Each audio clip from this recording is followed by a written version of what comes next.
Okay, so the purpose of this lab is to kind of confirm or investigate a couple of things that we've been doing over the last couple of weeks. It's a little bit about work energy theorem, not very much. Okay, it's more about conservation of energy and the efficiency at which energy is converted from one form to another. Now, kind of all the way along here, we've been doing problems where the conversion of potential energy into kinetic has been how efficient?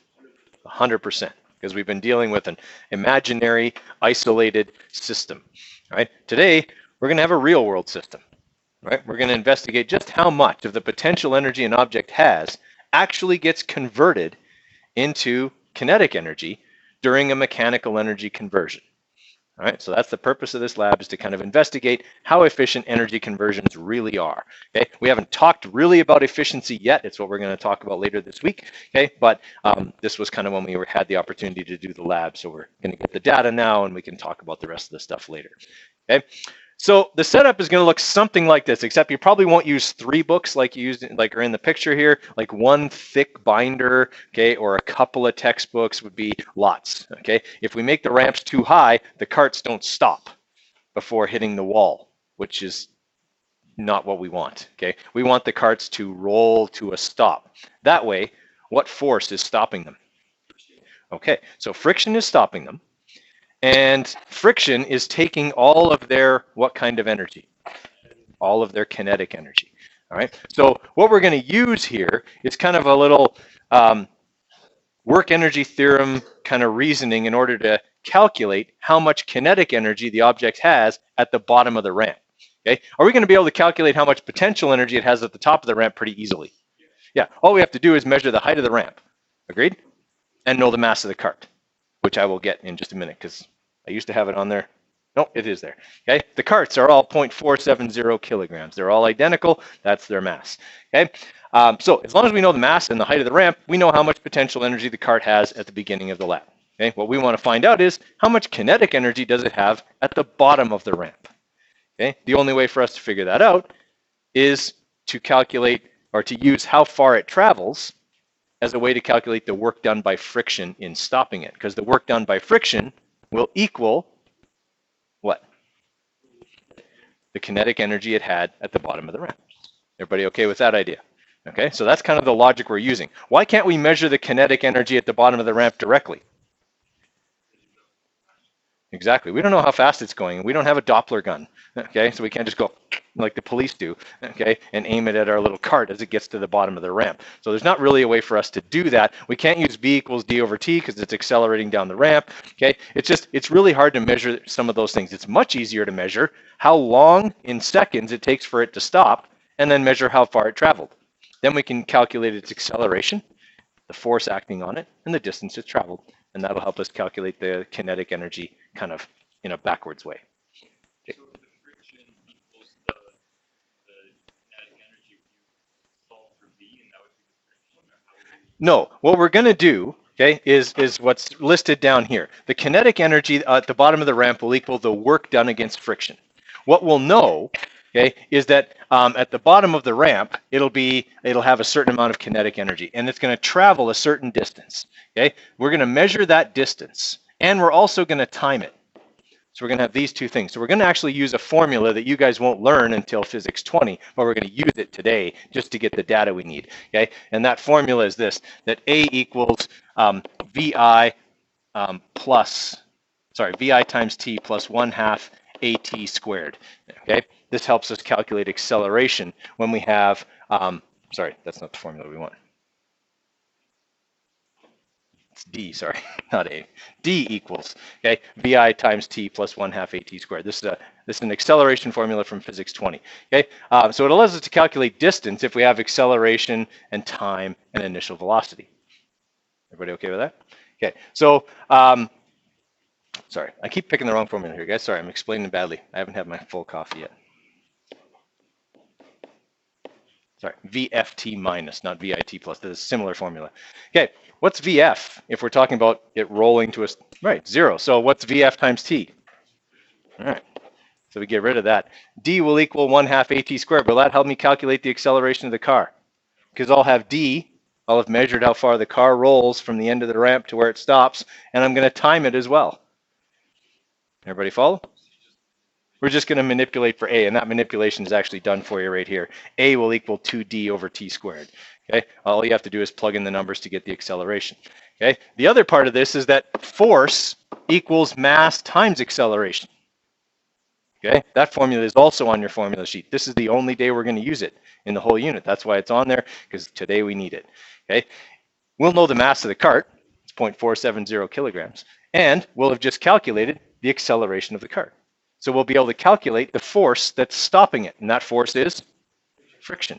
Okay, work is force times distance. Do we have that number?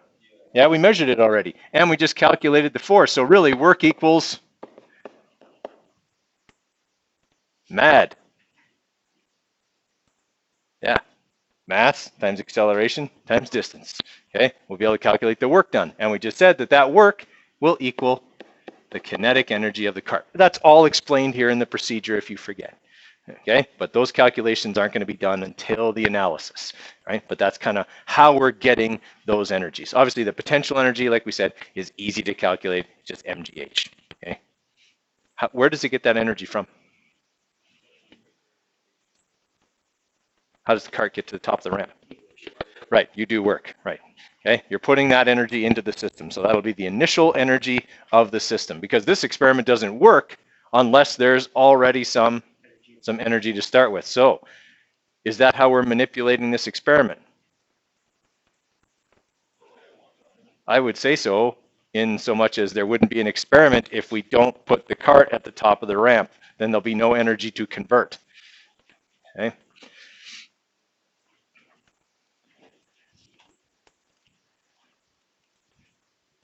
Okay. Really, guys, we're comparing two things in this lab. We're comparing the initial energy, the initial mechanical energy, and the final mechanical energy. Okay, agreed? Those are the two things we're comparing. Those usually end up as your two most important variables.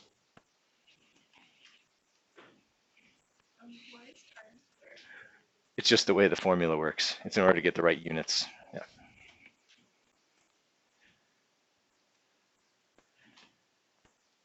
Okay.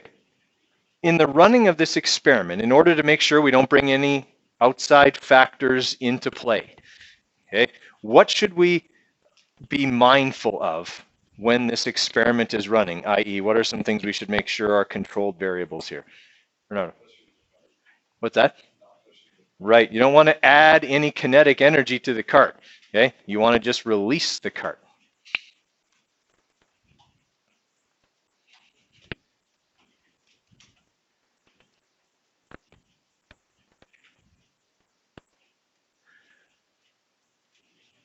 We're wanting the friction between the cart and the floor to stop the cart. So what should we, is there anything about the floor we should be concerned about? Okay, I'm not looking for answers. I'm putting these things out there for you to think about, okay, for your controlled variables here. Okay, is there anything we should think about or maybe do to the floor before we run the experiment or during the experiment or things like that? Okay, things to think about there, right? We want to make sure that anything that could affect our initial or final energy values is controlled, okay?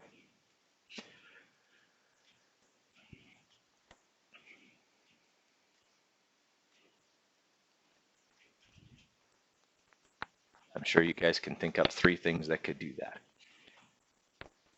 Now, what do we have to remember to do with all of our variables? Manipulate, responding, controlled. Explain each one. Okay.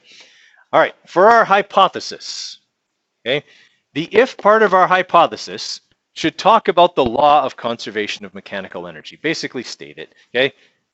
If the law of conservation of energy says this, okay, that's how the if part of our hypothesis should go.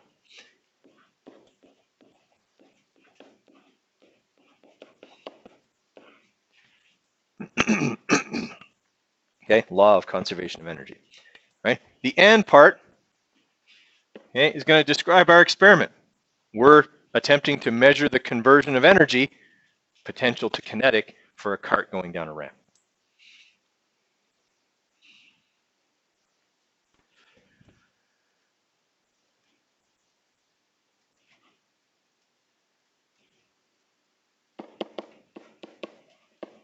Okay, in the then part, I want a prediction. What is this going to look like? How is our final energy going to compare to our initial energy, and why?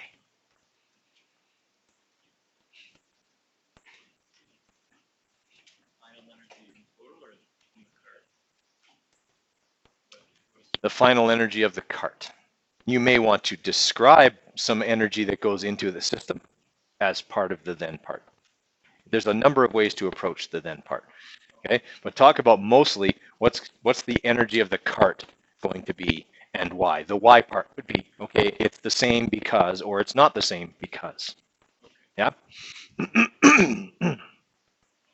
Okay, and really, either one of those would be an acceptable hypothesis. Okay, if you, I mean, as the then part saying, it'll be the same or it'll be different, right? There's really nothing wrong with saying either one of those in your hypothesis.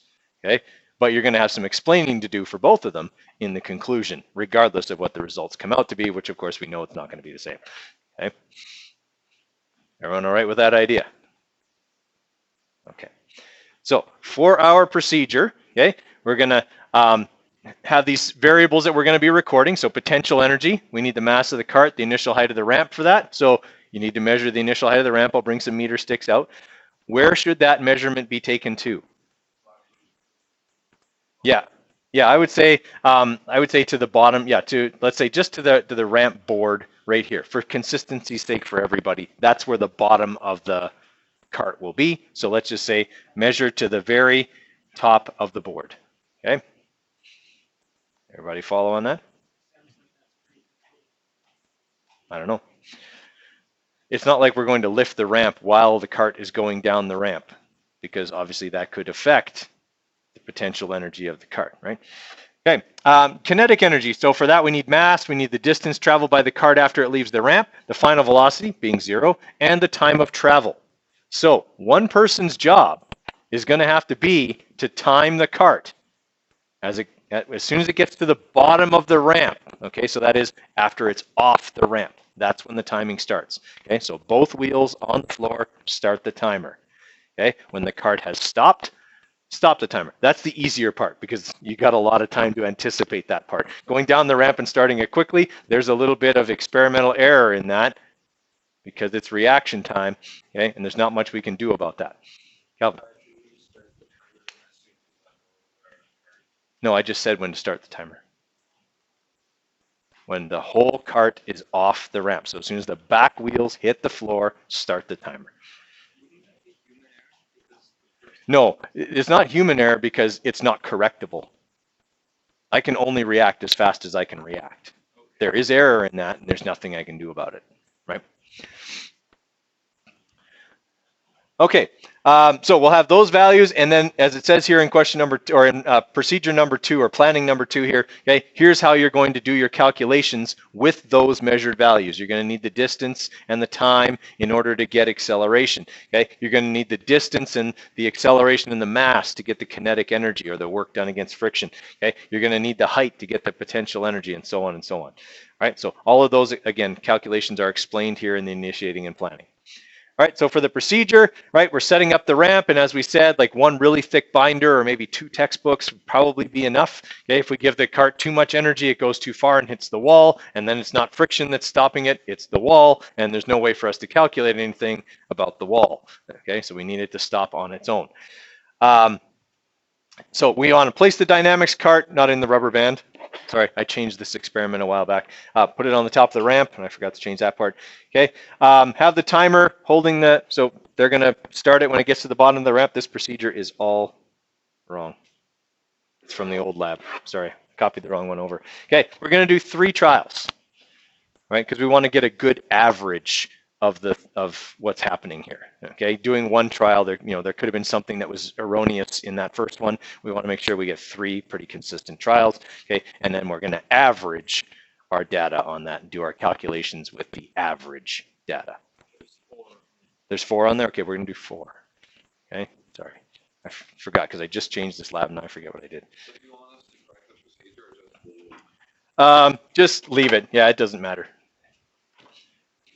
All right, so you'll have your 3 trials here, okay, so or 4 trials here, like we said. So you're going to measure your distance for all 4, the time for all 4, and then what we'll do is we'll average them. So we'll actually even say on this, we're not going to write anything in those 4. We're going to calculate the acceleration one time, okay?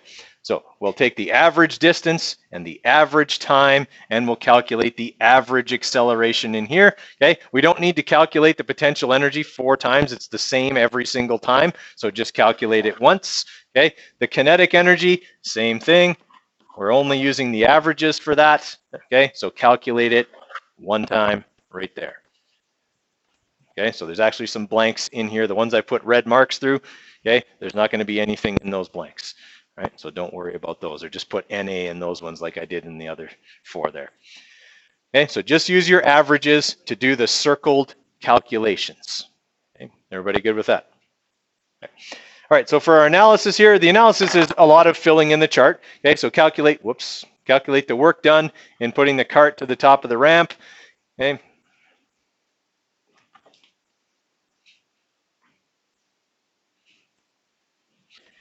Right, so calculate the work done in putting the cart on the top of the ramp. Show me one calculation. That's an easy calculation, but just show me how you did it once.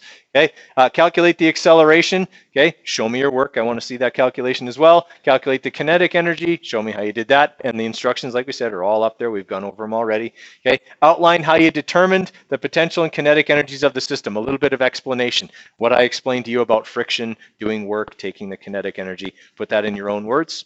Okay, that's question number 4, as well as the potential energy. How did it get potential energy? Okay, explain to me that process, okay, how it gets potential energy. All right, did the potential energy of the system equal the kinetic energy? Why or why not? Okay, tell me why. Okay, so a pretty good explanation. I'm looking for at least a few sentences on that one. Okay, talking about law of conservation of energy, work energy theorem, where does the energy go, all of that kind of stuff. Okay, obviously there's a change in energy. We need to know where that stuff goes.